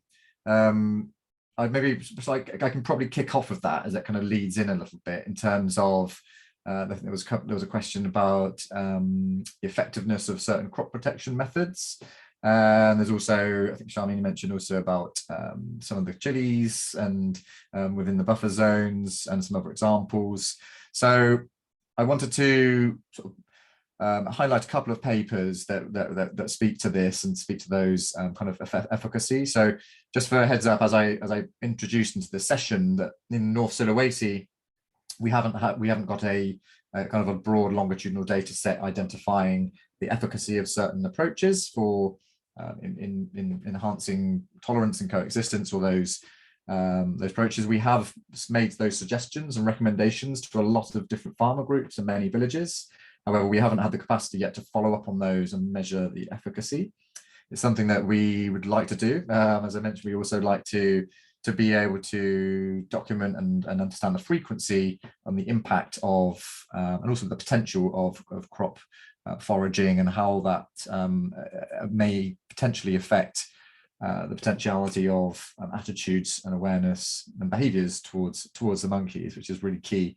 So we're going into the next couple of years, we should be able to design that and hopefully have a bit more, some analysis and some indications and results of the efficacy. So, but over to, if we jump over to Southeast Sulawesi, then I point you to a couple of papers by Dr. Nancy Priston. So she's a few papers looking at, the efficacy of certain approaches, as I mentioned earlier, about the selective crop plantation, and also guarding being the sort of the main effective mechanisms. So guarding in person, also with dogs, but also then other sort of unpalatable crops. So there's a few that come up in there in that paper. So there's 2009 by Dr. Nancy Priston, Simon Underdown, which is a paper which is a simple method for calculating the likelihood of crop damage by primates, an epidemiological approach. Some of you may already be familiar with that if you're working in this area. So that paper produces an index of relative risk of crop foraging, and it's a way of ranking certain farms according to the vulnerability for this crop foraging. It's a very simple method. It doesn't need huge in-depth data collection, and it's a simple tool that the farmers can use without that kind of lots and lots of training or scientific training or information. And it gives a way to be able to point them towards certain intervention approaches, such as which types of crops, like the chilies or other unpalatable crops that they're not so fond of, and even with limited funds, can be kind of point towards certain measures. However, as we know, as we've discussed and has come through from a lot of your examples, a lot of these issues will take long-term management. And I mean, you see over in Singapore that the extent of the efforts that go into with the monkey guarding and working together with so many different community members and stakeholders. It does take long-term cooperation and input from many different people. So do look at those papers by Nancy Priston from Southeast Sulawesi. I could pop a couple in the chat as well. But yeah, so I just want to kind of segue that discussion. Sorry, there was also another question I mentioned on here about the effectiveness of the monkey guarding. So from Macaque Negro project, is to my knowledge that there was 85% effectiveness at reducing the human wildlife interactions when there was sentinel gardening, and when there wasn't any sentinel guarding, so guarding along the periphery between the forest and farms, then there was it was 85% more chance or likelihood of raiding. So it's obviously a really important measure, and that's part of the ongoing work from the Macaque Negro project in terms of ensuring that there are the monkey guards there. And a similar effect like it's being used in Singapore there as well, with some of those what do you call it in English, the deterring and scaring the monkeys away from the farms, essentially. So I hope that addressed a couple of the questions there. So just thinking about now, so looking at the different approaches and trying to sort of pull out some of the common threads and themes that we've discussed. So there's three things that I've put on some suggestions here, and I'd love to now give over to you guys, but just some, briefly some thoughts on this.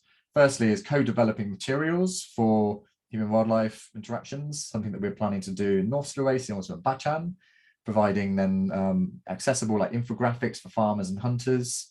And then, but thinking now, we could maybe think about who are the targets and how do we make those bespoke and accessible. Second is producing a platform for sharing lessons and approaches. So there's already some great resources on the Macaque Coalition website. If you haven't seen those already, I can also put a link in. But then thinking more about how can we get those lessons, and how can there be a platform maybe for sharing, a bit like an example with, we have the Macaque Negro group keepers who share enrichment ideas for macaques who are in certain zoos around the world and sanctuaries. And then the final thing about transitions and upscaling, so sustainable transitions. How do we take these lessons learned and how do we upscale, give access to materials, training, and like we heard from earlier, I think from Sabrina, the training of the trainers. So with those three thoughts, I'm going to give over to you guys for the final 15 minutes to, if you have any other thoughts about looking at outputs and outcomes from the key discussions that we've had today. Over to you. Thanks, guys. Harry, actually, I just had a thought earlier. I should have mentioned this earlier, but is this balance between us not wanting to feed macaques indirectly and coming across as people who are anti, going green, or anti having a garden in your balcony and stuff like that. And I think it's really helpful to, when you say sharing resources, it's really helpful with regards to the urban group of us, about the kind of plants that people can, that we can recommend people plant in their area. Because right now what we end up saying is, don't plant things that have got sweet fruits or flowers that we know naturally macaques are drawn to. But if we can come up with a list of plants that we know macaques either don't particularly like, and again, I don't know of any of these, or we know that they spend less time on, then maybe that's what we should start encouraging urban developers to start doing. Thank you. Excellent point. I think that will be really useful to be somewhere in that platform, perhaps on the Macaque Coalition website, or maybe there's another site, or maybe we could even start a Facebook group, and some other another way to share these recommendations. So again, those papers that I've mentioned just now, then there are lists of, obviously it may be context specific, but there's certain plant species, crop species that were the amount of time that was spent on each one. So obviously the least desirable having the very lowest kind of ranking. And that can be useful then for selective crop plantation and recommendations if they were to be produced into materials. So yeah, that's a really good point. I think having to be able to share that and look at what works in each different context would be really useful. Monica, you had a point to share? Thanks. No, I actually just had a question when you're talking about the efficiency of monkey guards program. I wanted to know how these guards were, in the sense of were they members of the local communities who were trained, and and how were they incentivized, and yeah. Sorry, I didn't catch you. Could you say it one time? How they were incentivized? Yeah, the monkey guards. Were they members of the local communities itself, or were they from someplace else involved in the program, or how was it? So I'd love to hear from the other groups who've also been involved with monkey guards, but in terms of the work that's done in North Sulawesi, then they are members of the local community, and yeah, they have a salary. So it obviously needs dependent on resources and available resources, which are supported, and they've been supported in the past from forestry. So it has come from Indonesian government as well, but also has been supplemented. And I know it has continued on with with funds, for example, even through this ASAP program, and through other funding from Macaque and Eagle project as well, in terms of, because we wanted to also add an additional guard to another area, and that might be the same if you want to upscale and replicate to other areas to incentivize, obviously wherever possible. I think if it's kind of just shorter term work and you're able to incentivize without cash benefits, then it's good, but it depends obviously on people's time and availability to do so. But I'd love to hear from other groups who've done monkey guarding as well, perhaps over in Singapore. But yeah, Dang, you wanted to share? Oh, no, this is not something like new, but just I saw that many links are being shared here, and lots of experience that we might have but cannot like remember or cannot introduce today because it's too short. So I've heard that from Brooke and Sarah that you all will be invited to a Slack channel for the Macaque Coalition. It's a good platform. It's a platform similar to WhatsApp or Facebook, but it's with more like utilities. So you can share like information, can exchange information, can chat to each other, and like communicate in the room. That's I think it's we could share more experience, more knowledge and links related to our work as well, and even success. So I think it's yeah, just thank you. Thanks, Dan. Yeah, absolutely. And that'd be really hope if everyone's got, I'm sure probably all of us have got one paper or one link or one experience, or like you even say, one good story. I think it's really important in conservation and the work that we're doing to have some, to share our successes and to build on those, rather than just the challenges and the problems that we also talk about.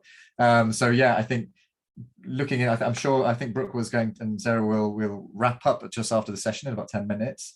And we'll probably have a summarize, and they should mention that about the Slack channel, which is going to be linked in, and then that'll be a brilliant place to share and to please everyone who's been involved today, get involved in that and share that with other members of our groups and our circles as well, because I think there's so much value in having these platforms and these places to share and to avoid reinventing the wheel and to look at collaboration. So absolutely, yeah. Oh, share all the failures as well. Absolutely. Yeah, so we had a conversation on that as well, Marlene, as well. So it's really key to go in with humility and to understand that not everything works, and that sometimes we've got trial and error, and sometimes we haven't got someone to talk to and to learn from. So we try and it doesn't always work. So understanding that, reconciling with that, making friends with that feeling, and not being too blown out or put away by the fact that maybe put a lot of effort in, and that in the end it didn't work out as we expected. So, but just being okay with that, making friends with that. It's okay to have that kind of that negative response to it, but then also moving through that emotion as well, and then bringing ourselves back to the optimism and the fuel and motivation for our important work is really key. So yes, I think sharing all of those, the goods, the highs, the lows, and everything in between. So having a platform to do that will be brilliant. So Slack channels, Facebook groups, we'll see what the administrators feel is the best way forwards. Any other points or recommendations there for in terms of kind of upscaling, sharing, looking at ways forwards in terms of outputs for this?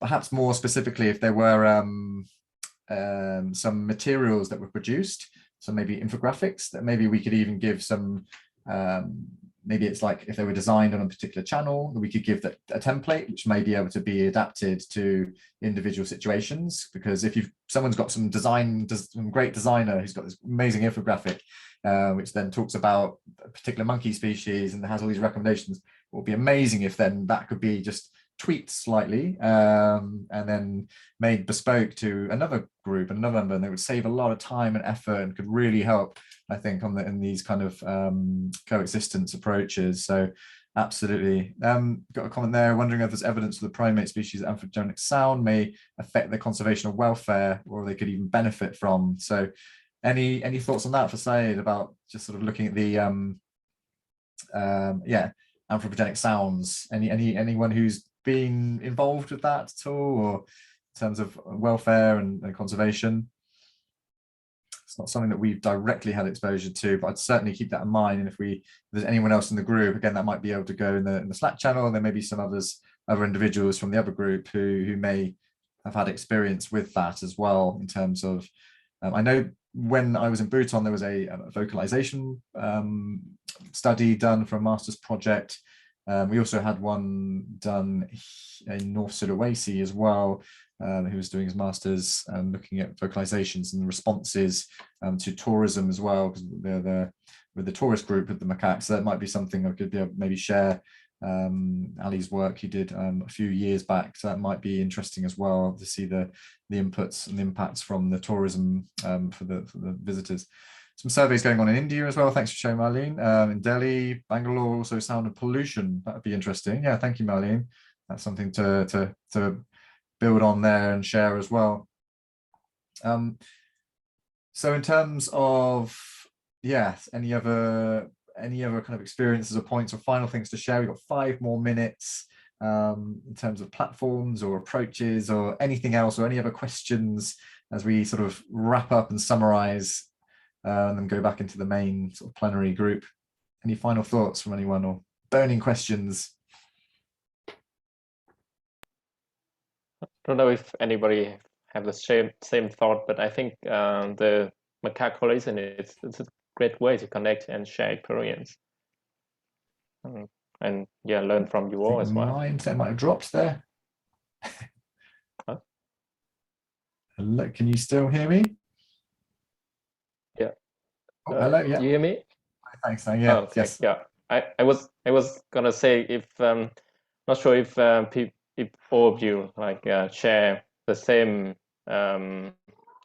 experience or same thought, but I think Macaque Coalition is a good platform for us, like, to learn from each other and share experience. And I really appreciate like people like Brooke and Ian and Sarah, who like was behind this and connecting us all. And it's great.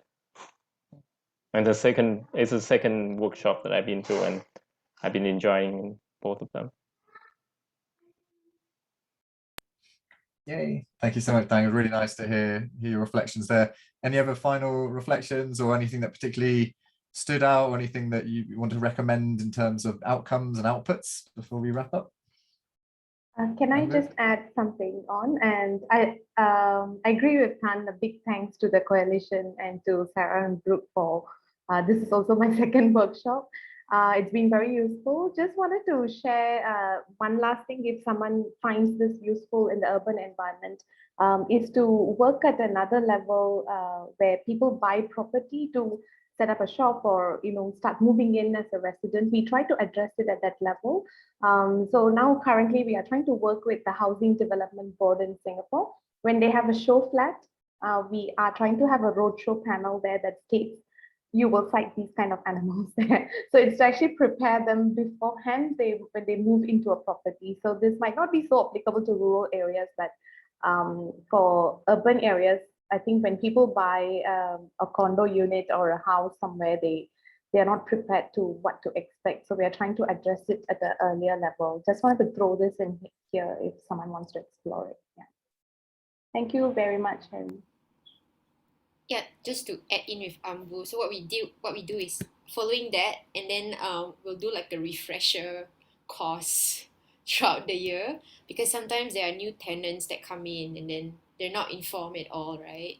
Or sometimes I think one of the problem we face is when we work with these houses, we develop such a working relationship with the management, but then the management change contract every now and then, and we're not informed, so there's no proper handover. So our efforts have to be like repeated again. So yeah, so refresher course helps a lot. Yeah, that's all.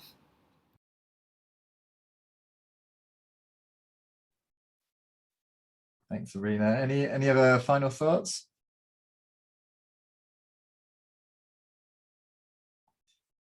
Well, just to maybe just for myself then, I just wanted to like express a huge thank you to everyone who's sort of shared, and everyone is just been very, very just very, very rich insights from such a diversity of different groups and backgrounds and experiences, and wonderful case studies and examples put forwards. And we've really traversed that all these different dimensions of this particular challenge for coexistence and tolerance and understanding, looking at human behaviors and how do we understand values, beliefs, and attitudes. I know there's a huge amount more to deep dive into that, and very light touch today, but something that I'm very interested in, I think is really critical, and certainly got my mind thinking about these different examples that have been shared, and looking kind of all this sort of intergenerational impacts, and looking across the different social demographic conditions, looking at understanding differences in values and how they're not always aligning, and that cognitive dissonance, looking at the importance of social norms, and sharing things about communication approaches and framing, understanding the importance of situations, understanding the kind of the gaps as it was highlighted earlier, and then also very much about understanding the barriers to change and the capacity to be able to speak to those kind of those social psychological parameters and values as well. So, and then of course we've got all these different outcomes and approaches and ideas and solutions, and hopefully we can together come up with some materials and things which can be shared and can be useful for all of our different situations and all of our different instances of trying to promote coexistence with all these wonderful animals. So again, thank you everyone for all of your expertise. And I think there's a final word from the, we got working with the note takers to add summary outcomes for end of the event, if in this doc, if you're around to add to. Okay, so excellent. So there's some summaries going on from the note takers. Thanks to everyone who's been taking notes, and for everyone who's contributed. So wishing everyone the best of luck with all of your amazing work. So yay, thank you everyone. So I believe we're going back in. So yeah, does anyone from Asia for Animals want to then bring us back into the main room? Ah, there we go, everyone's going back in. Thanks everyone, see you shortly in the main room.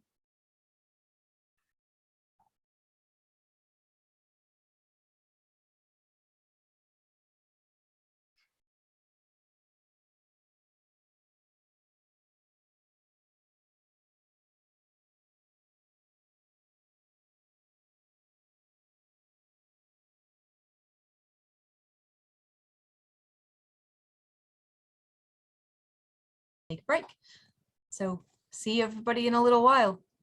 Have a lunch or something. Thanks. See you later.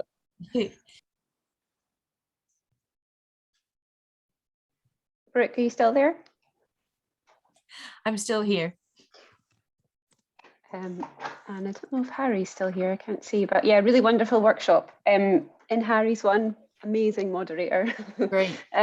So yeah, I've sent the link to Harry just to say that there's the outcomes document just being put together by us and the note takers just now. I don't know if you sent the same to Sam. I did. Sam isn't going to join us because it's well past midnight and he's got small children waking up in a few hours. But I think I may have managed to record the workshop session with Sam, which I didn't think was possible. And I think we may have done the same with